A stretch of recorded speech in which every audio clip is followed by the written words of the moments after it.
Hello and welcome to this video course on how to use WordPress Gutenberg editor. So we're going to go in depth. So if you don't know how to use the editor and you know a little bit, we're going to dive in a lot deeper.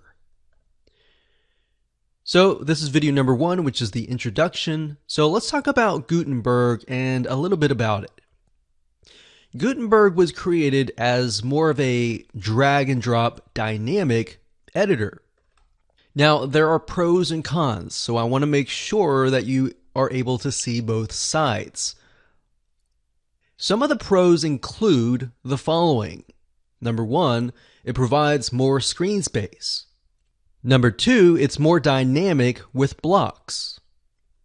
And number 3, blocks are fun to use. So when I talk about blocks, I'm talking about image blocks, audio blocks, and different types of blocks that fit different media.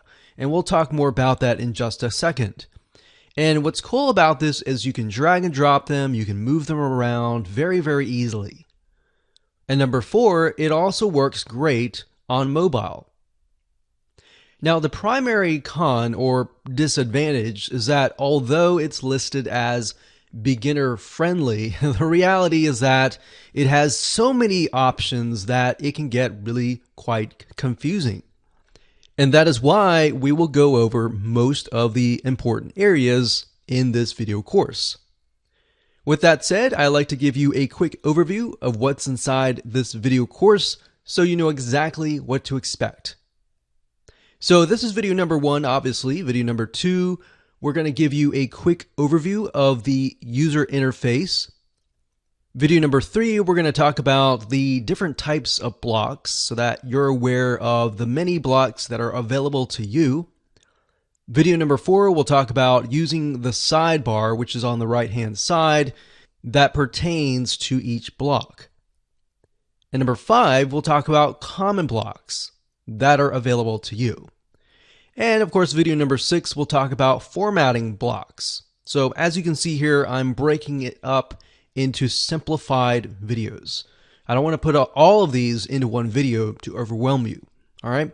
So video number 7, we'll talk about layout elements. And video number 8, we'll talk about if you're not ready for Gutenberg and you do not like the editor after you've seen all of this, how do you go about disabling it? How do you go about reverting to the old classic editor? And this is a big thing. A lot of people do not like Gutenberg, so they prefer to go back to the classic editor.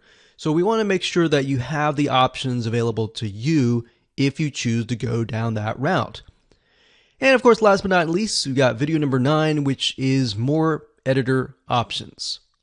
In terms of getting started, it's pretty self-explanatory.